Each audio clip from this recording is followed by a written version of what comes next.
Hello mga kamax. So today or at this blog I will share to you basic informations about how to use the Maxim or taxi driver applications. So we will do some actual booking and take some actual booking. So I discovered Maxim through online through Facebook. So I don't know with you. So very attractive. So ito na try ko lang, no? Laki kasi yung possible na income. Although in actual, minsan kaya, minsan hindi naman. Depende sa sitwasyon or time. So ayan, I sign up and click.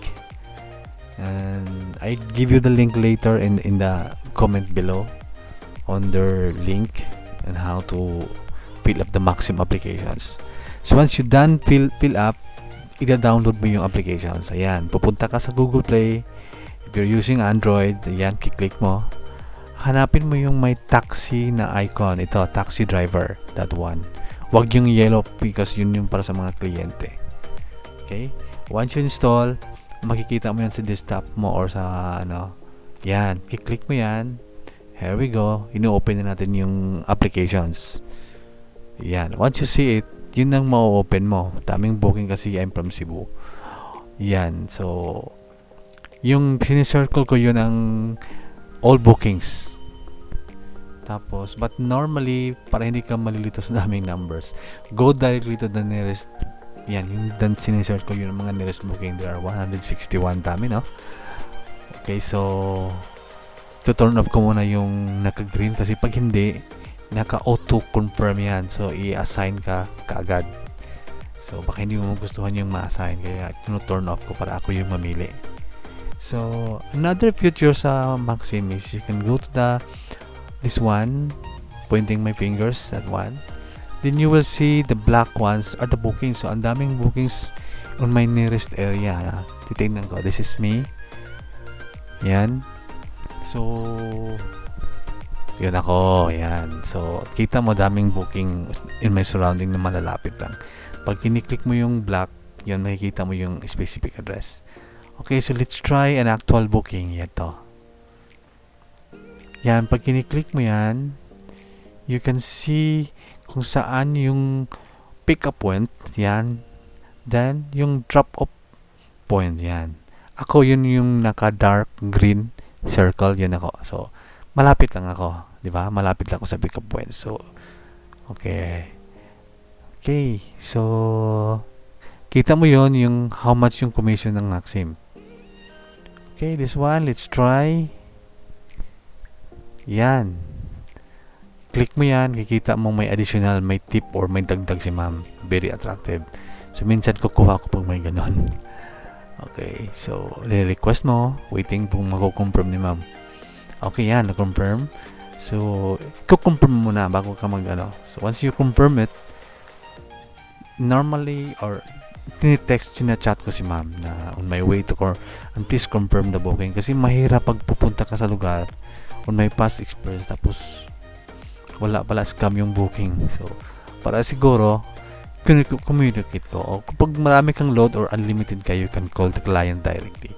But me, I just normally text or chat. Okay, once, while waiting, navigate ka na. May waiting time tayo, no, on arrival. May nakalagay. Don't worry, automatically yung system magbibigay sa'yo ng 5 minutes, no. Pag minsan, minsan kasi or most of the time, yung tinitake ko is yung malalapit lang. So, kayang-kaya. Yan, nagre-reply si ma'am. So, she's confirming, thanks. So, yan, confirm na. So, biyahe na tayo. Papunta na tayo. So, tingnan mo yung navigation arrow. If you see the map, he's guiding me to go directly ahead pa, yung malayo pa. Yan, nagre-reply si ma'am. So, along the way, magko-communicate ka. Re-replyan mo talaga para alam ni ma'am na andun ka, papunta ka na. Okay. So, later I will confirm. I will also explain kung anong kaibahan if you will use the Google Map or other map applications. But me, I normally use the Maxim app. Ayan. So, magto-turn yung arrow, navigational arrow, kung mag-stop yung kung mag-stop ka. So once you go na or paandar ka na, papunta ka na sa pick applications, yan, mag-aaroon lang yan siya.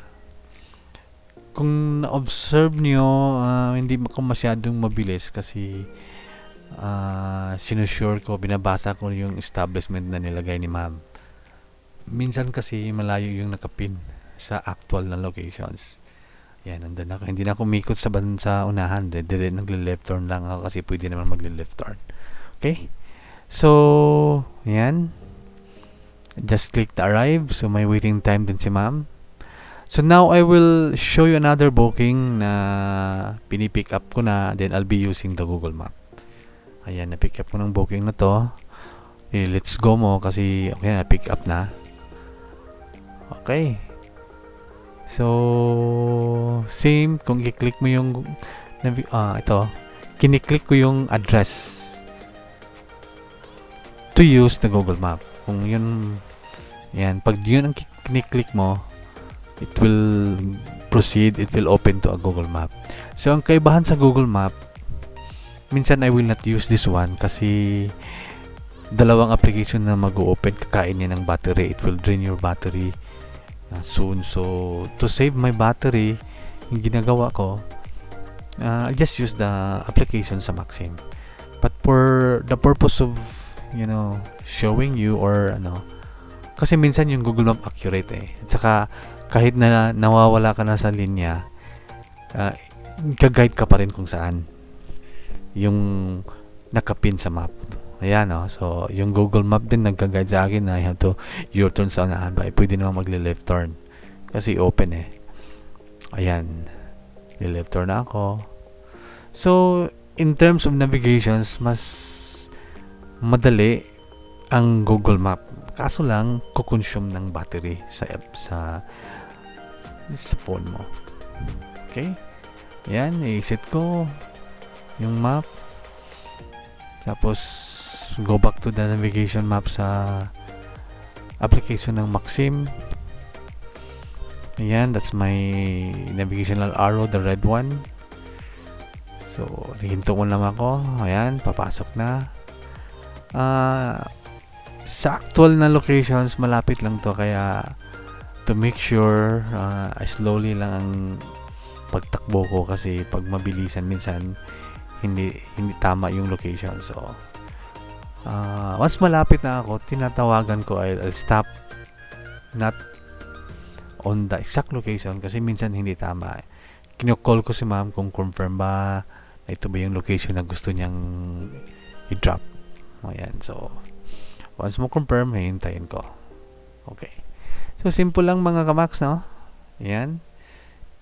Pagdating mo doon, bigay mo yung item o kung may COD, babayaran ka, i-add ka. So, madali lang. Okay? Ayan. So, minsan, simple lang, no? Okay. So, now, let's end the booking. Another booking. So, complete.